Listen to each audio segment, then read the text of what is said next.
This is my second trial of a Tethys story. It's a sort of history of multiple closed oceans, which are now folded into mountain ranges of Asia and Europe. Tethys is actually the Greek name for the goddess of the oceans, I'm pretty sure. And the group of oceans, which are referred to as Tethyan, represent nearly 400 million years of history, starting back about then and almost lasting until today, you might say. Really the mother of all oceans. Now here's a representation roughly 200 million years ago.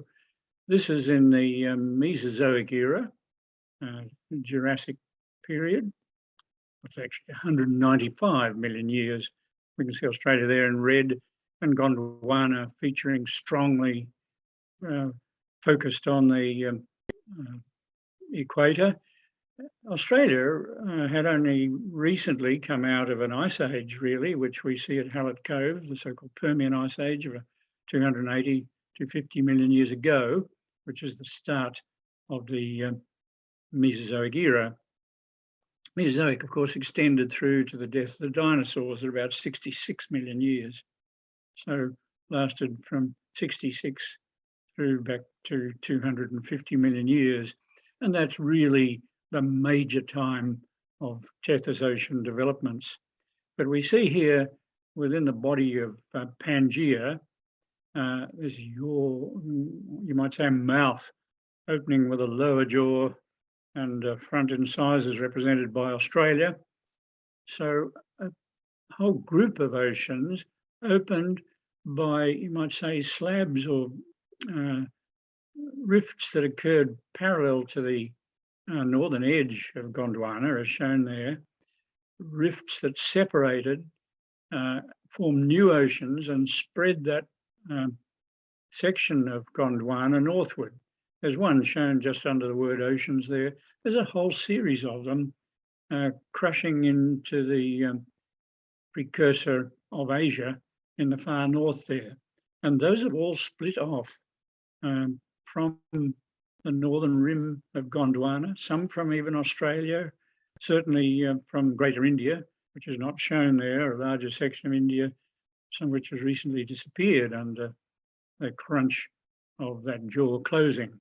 I think if you can imagine it as the jaw hinged up near Spain or the Atlas Mountains of Africa, and Africa rotating anti-clockwise, then you can visualize how the last of the Tethys oceans was closed largely by India, breaking away from Gondwana and moving north with Australia, 80, 60 million years until its closure about 20 million years ago against Asia in the north. Hence, Tethys oceans are essentially no more. The only remnants of probably the eastern part of the Mediterranean, the Black Sea, Caspian Sea, Sea of Aral, etc., in Eastern Europe and getting into Central Asia. Now I'll read this. A large ancient Mediterranean sea, first proposed by Austrian paleontologist Neumayer in 1883. Did this from the wealth of fossils, things like large single-celled forms, Ophiolites, which is prominent through, well, Eastern Mediterranean regions through into Asia, for example, in Oman and in Egypt. Massive limestones, which built the pyramids, incidentally, are composed entirely of these Ophiolites, up to almost centimetre in size, mostly about 4 millimetres or so, little lens-like bodies, very complex, but only single-celled organisms. Anyway, a wedge-shaped, east-facing Tethys within the massive continent of Pangaea was proposed by Australian geologist Sam Carey of Hobart, who worked a great deal on continental drift on a globe, and he realised the necessary extent of this ocean or these oceans. And as it says here, this ocean was later identified as a succession of oceans separated by north migrating terrains or continental blocks that split off Gondwana, one of which was Cimmeria. We may hear of that from time to time.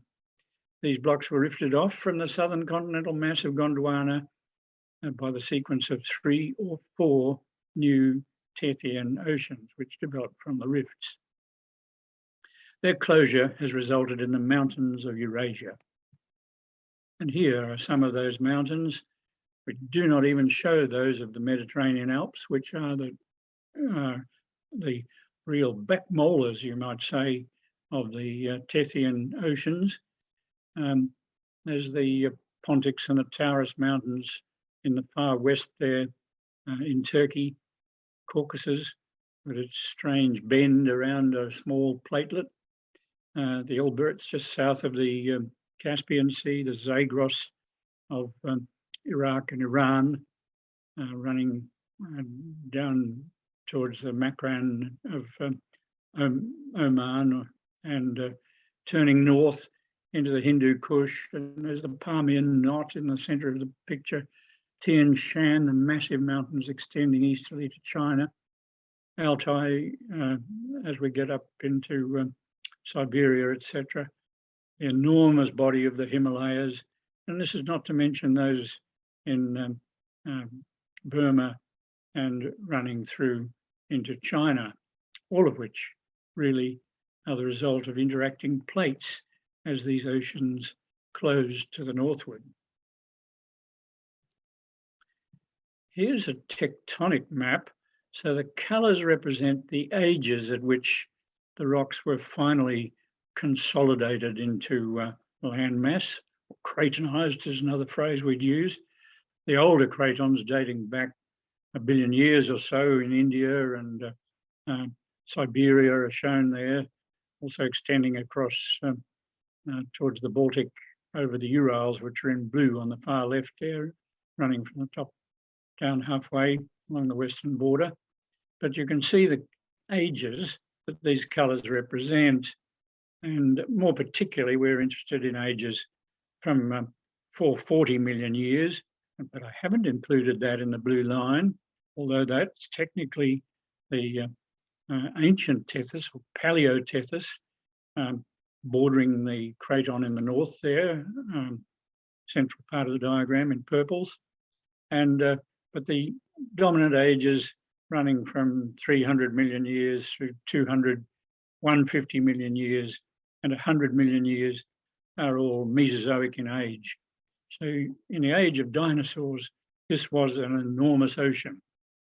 And just exactly how it finished in the east, we do not know because of the effect of the enormous Pacific and Philippine plates and the smaller Okhotsk plate up in the northeast corner, which is separated off probably from the North American plate very recently.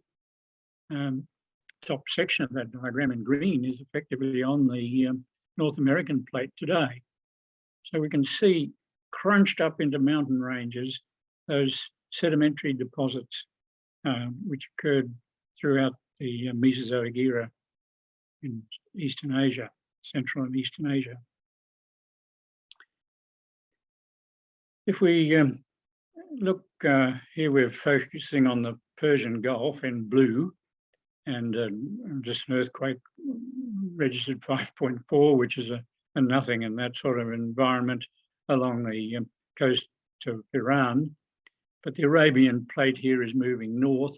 The Eurasian plate not moving at any great rate, possibly gradually to the southeast, a very slow rate, but the zone of impact between the two is a closure of a relatively recent ocean, and in fact, the change in colours from the blue of Persian Gulf and particularly out into the east of the peninsula of Oman where there is subduction going on in the Makran region, resulting in that BAM earthquake of 6.7 magnitude. And that's on lateral movement, which results from that slight southeasterly movement of the Eurasian plate and northerly movement of the Arabian.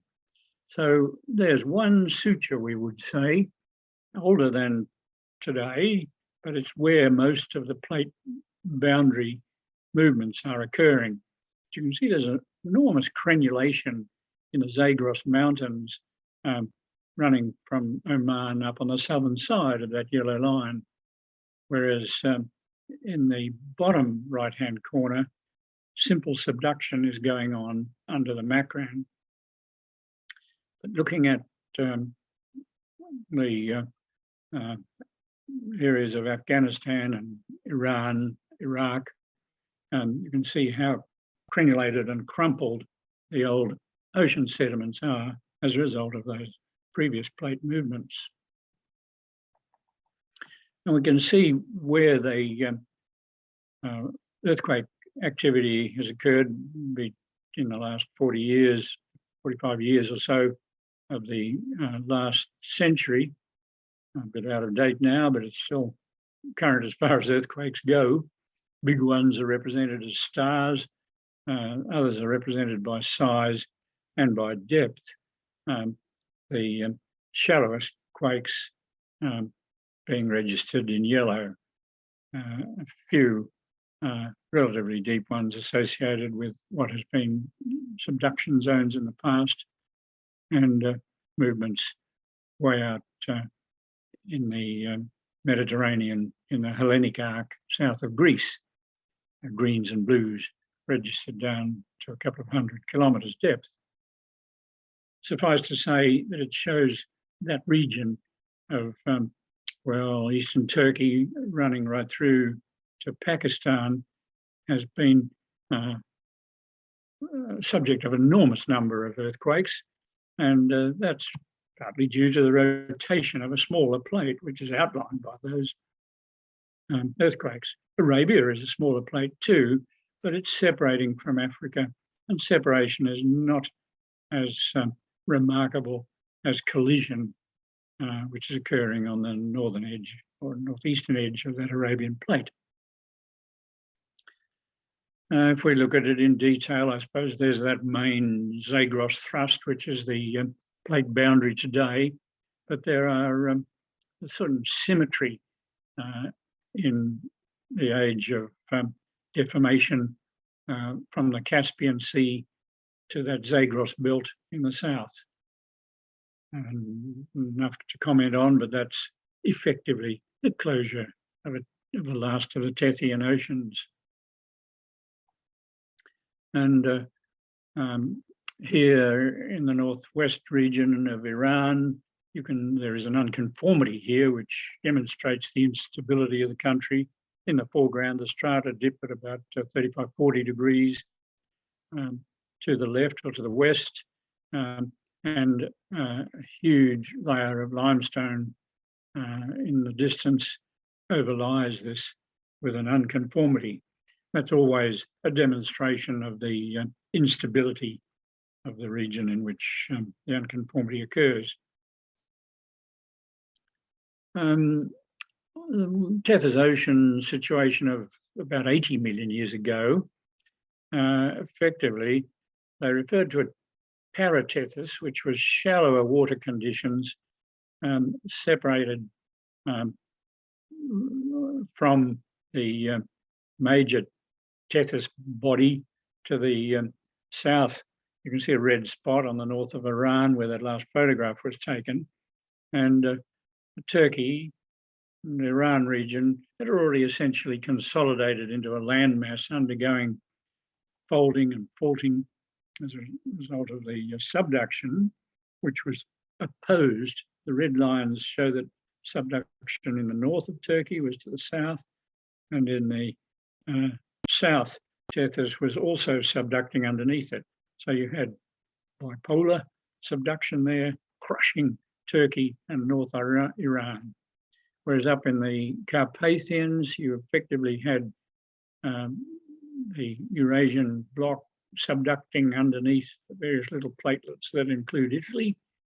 Result was that Italy was a bit like a crocodile tooth sticking out from the jaw, and it was shoved northwards across the Alps, so that a thing like the Matterhorn actually has sections of African or Gondwanan continent sitting at the top. It's in its summit region of the Matterhorn, whereas the lower portion of the mountain is actually Europe. So the plate called the Ophiolian plate has been pushed northwestwards by the closing of the jaw of Africa. Looking in a little more detail at this region, we can see the Afro-Arabian platform. That's Arabia for the main part above the 1,000-kilometre scale there. You can see the Persian Gulf marked and the Zagros Mountains running up towards Turkey, Taurus Mountains, Pontonides in Turkey. Anatolian platform is Turkey itself, of course, and it straddles the zone between the Black Sea and the Mediterranean Sea, which are effectively remnants of different sections of Tethys, as is the Caspian. And these individual blocks marked in the middle were essentially zones that acted with a bit more stability than other areas, and a lot of the mountain ranges developed around them. It's as if they're microplates that have acted a little bit independently of the main crush. It's like chewing food as this great jaw of Africa closed on the Eurasian platform in the north.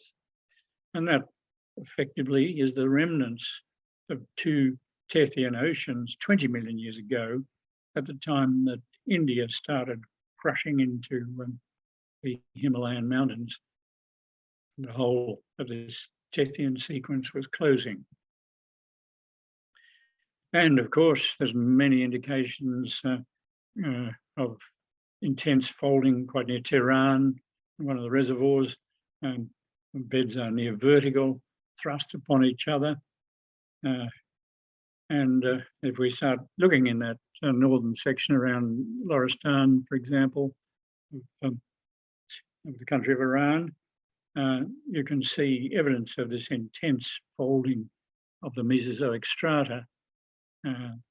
This is what happens with the closure of an ocean.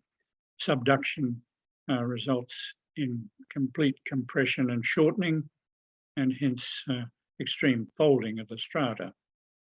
And again, an anticline in that same region of Khorasan.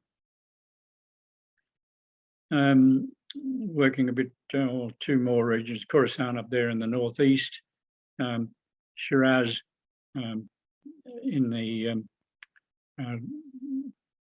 ranges, can't even think of the name for the moment, prominent Zagros Mountains running up the northern coast of the Persian Gulf.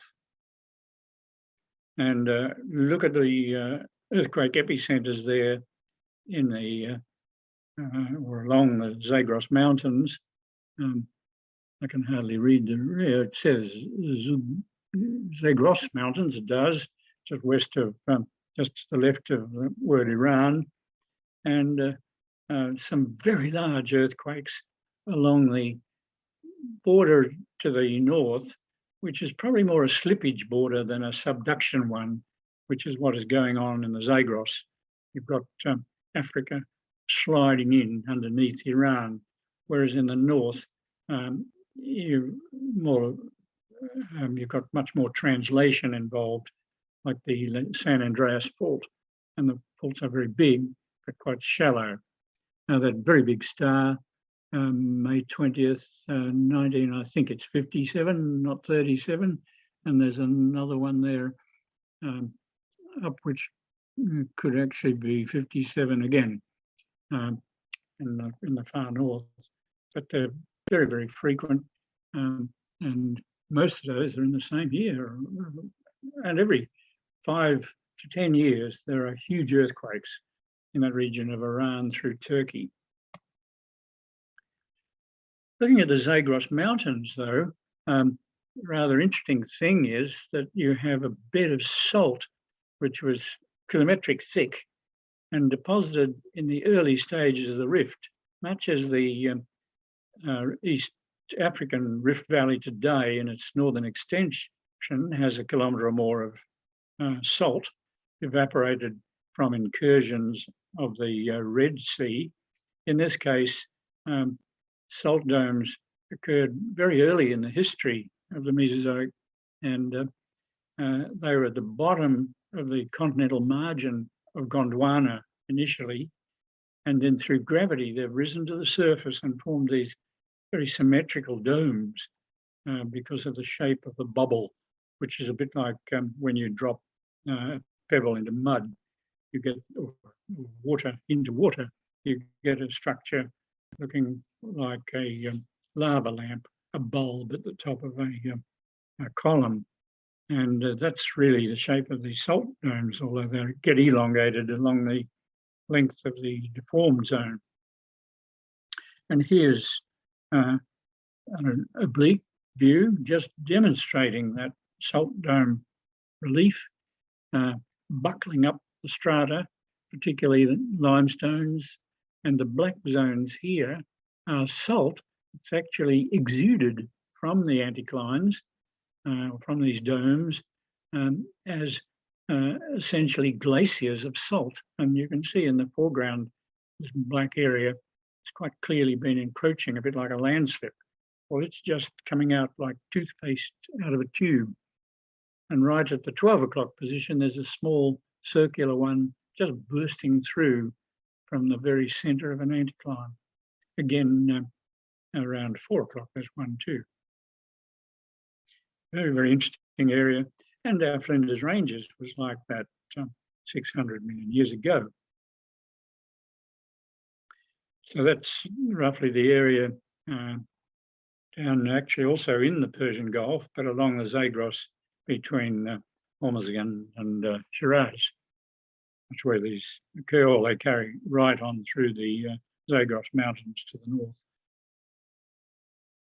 And uplift, partly as a result of salt, but more distinctly as a result of the subducting slab during tectonic forces, has resulted in enormous gorges, beautiful exposures of Mesozoic limestones, very fossiliferous, dramatic all the way through the Zagros and running down into Oman.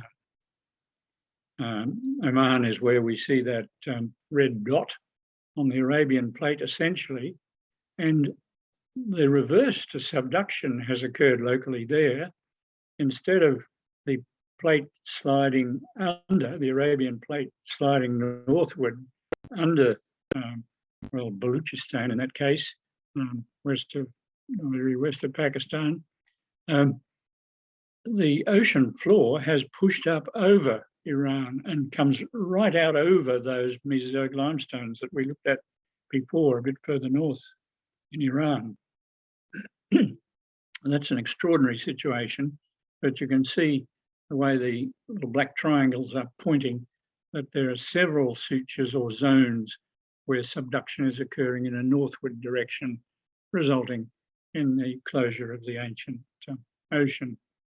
Blue patches along the northern border there, essentially the Black Sea, and an area east of that, which is not sea, it's more plateau today, part of the Iranian plateau, and but it obviously was ancient ocean, closed now by the effects of the subducting slab or slabs.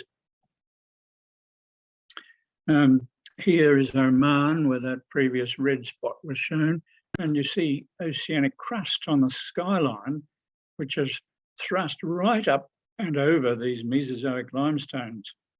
That's my grandson Harry walking up the track behind a couple of other geologists, and we say huge blocks of the Mesozoic continental margin sediments of the so-called upper thrust plate, because they themselves are thrust southward over the Arabian plate.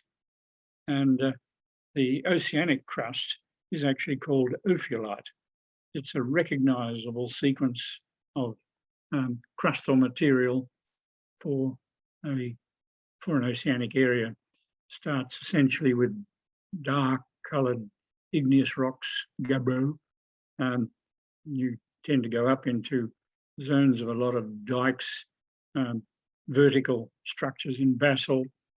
Then higher than that, pillow basalts formed by basalts exuded onto the sea floor, quenched to form pillow shapes, which just build up one upon another to give hundreds of metres sometimes of oceanic crust of pillow basalt.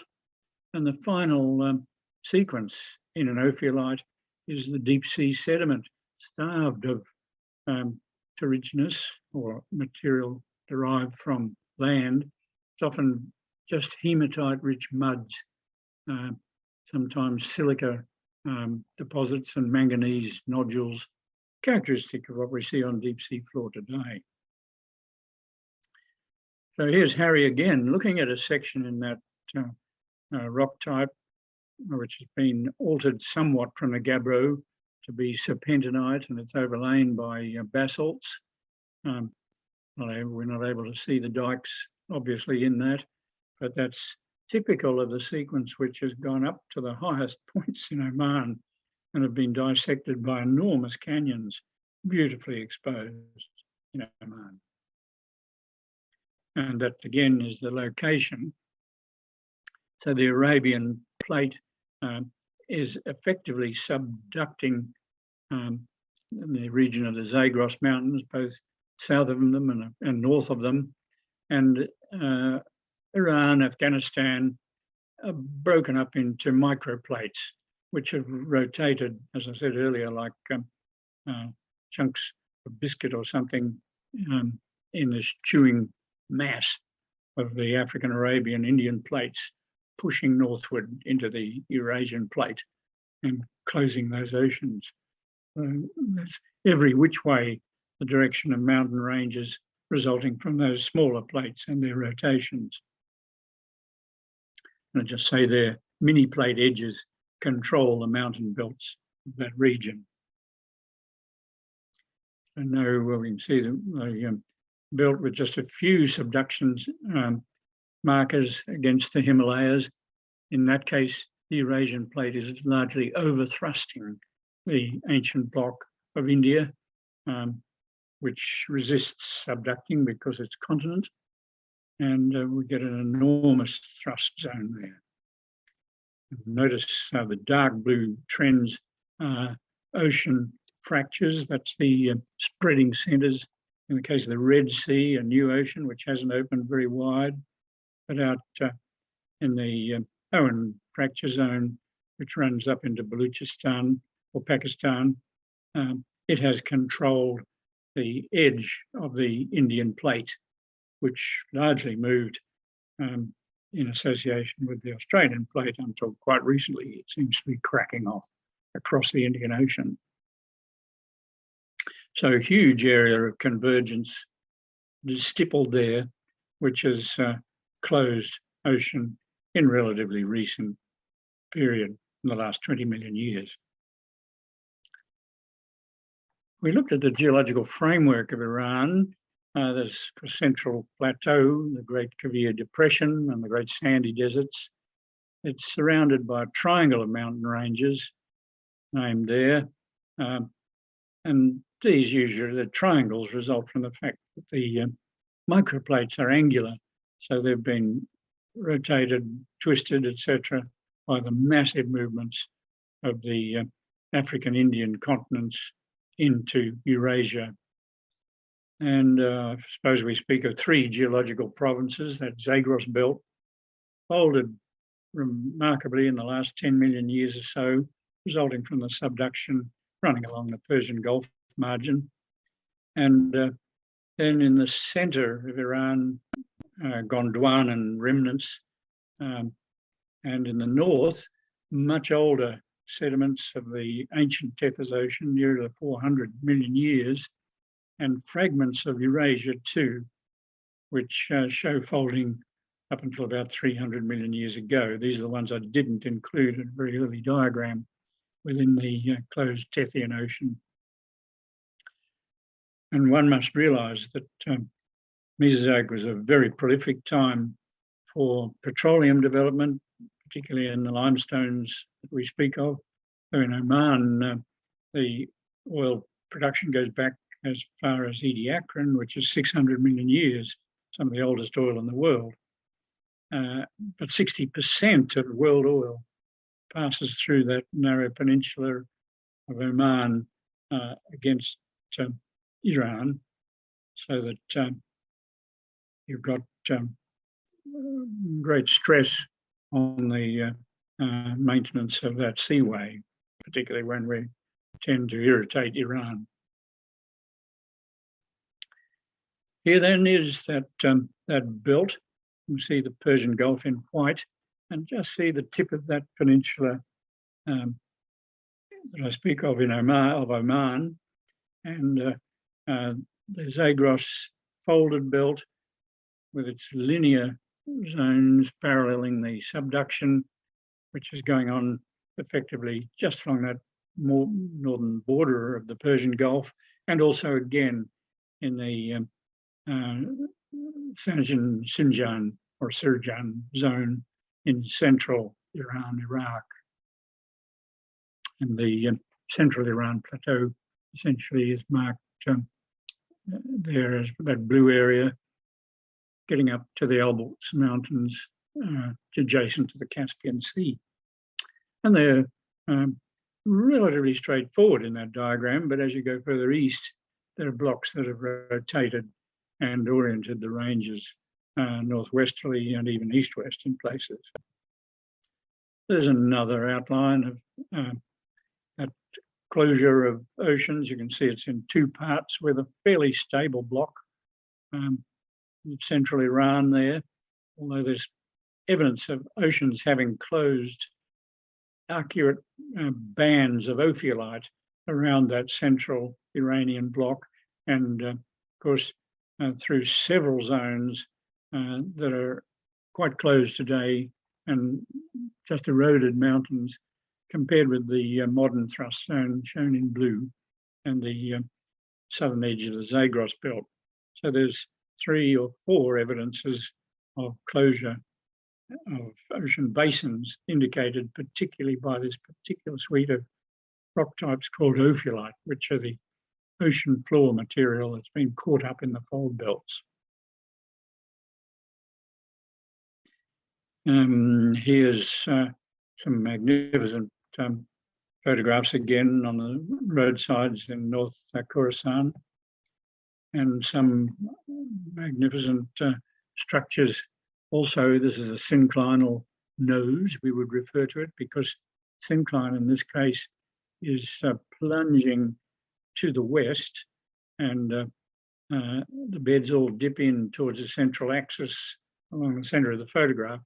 But if you took the bottom of that bathtub, it would slope in to the left. So we refer to that as plunging to the west. And you can see red beds in the south dipping in under the sequence of strata that are so well exposed in the synclinal trough. And more striking scenery with folded beds indicating the extreme stress that much of this region has suffered in the last 50 million years, particularly the last 20 million years.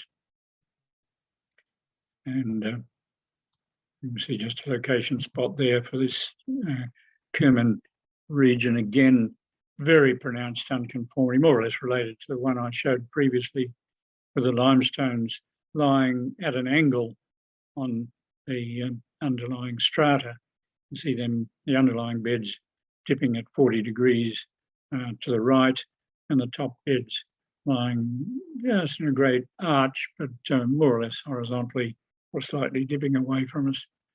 And that would indicate a phase of folding and erosion that in this case occurred about 100 or 150 million years ago, possibly. Again, more of these folded cuestas, just showing the extent to which strata are deformed in that region. Here again, this is younger These are not Mesozoic, but just strata of about 20 million years old, maybe less, more or less the equivalent age of the Gambier limestone.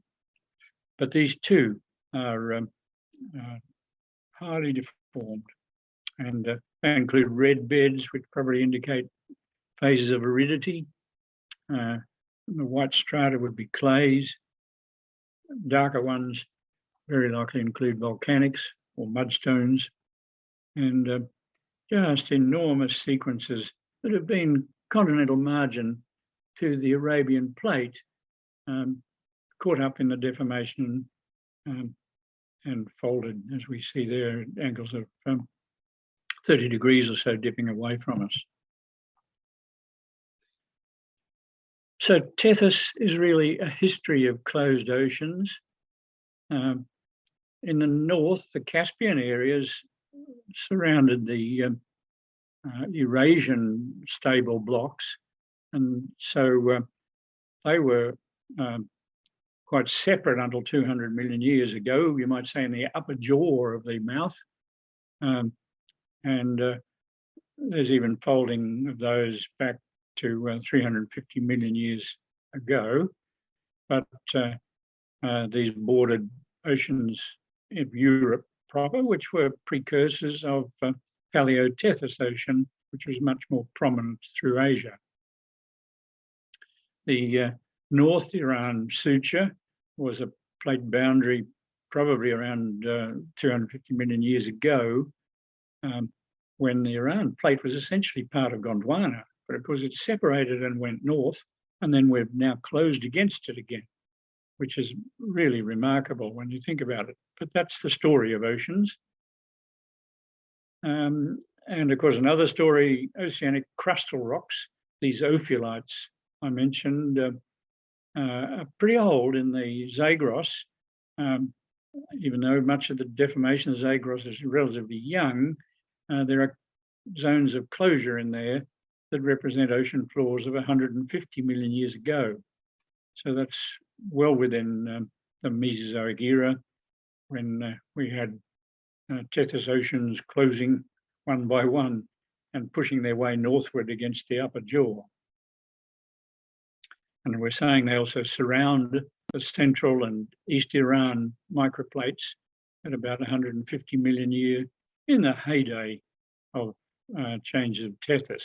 You'll strike, if you read it up, you'll find the Paleo-Tethys, Tethys 1, 2, and 3, or sometimes Meso-Tethys and Tethys 1 and 2, various names. And it's really difficult to work out what the authors are working with, as there's been no really strict, consistent terminology.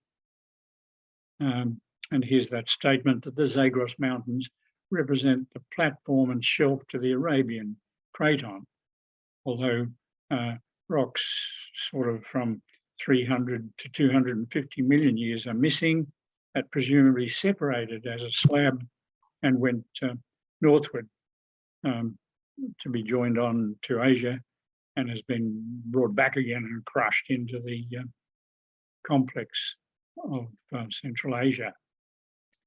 And the Oman Ophiolites are much younger, the order of 90 million years, when the jaw was closing further to the southeast, and one of the bicuspids or something or other in the front of the mouth crushed a little bit of oceanic floor and pushed it southwards up over the region of Oman. Here again is this tectonic map with the ages of the last folding or faulting of the strata given. It's not the ages of the strata so much as this gives you a picture of when structure occurred, when tectonism took place. So the pinks and orange of the Indian crater and the Siberian region are very old rocks. They may be several billion years old. But then around their margins, Ediacaran period, 600 million years. There were shallow seas, precursors probably to the real Tethyan Ocean, which then developed much wider jaw than is shown here. These are the crushed remnants, probably less than a quarter of the original ocean floor. And if you realise that the oceans were continuously subducting under the older craton Siberia, and sometimes southward too, at any given time when a new ocean was developing, there's an enormous amount of oceanic crust that has been consumed in the process of finally closing the Tethyan Ocean complex. I think it's suddenly finished. So Tethys is really the mother of all oceans. The sequence which we'll probably go into time and again, just to get some concept of mountain ranges like the Tian Shan and others that I've been fortunate enough to visit in recent years. And I think I'll leave the day at that and ask you to discuss questions. And if you have any serious ones, keep them or email me, and I'll attempt to answer them as soon as possible, perhaps in our July meetings. Thank you all.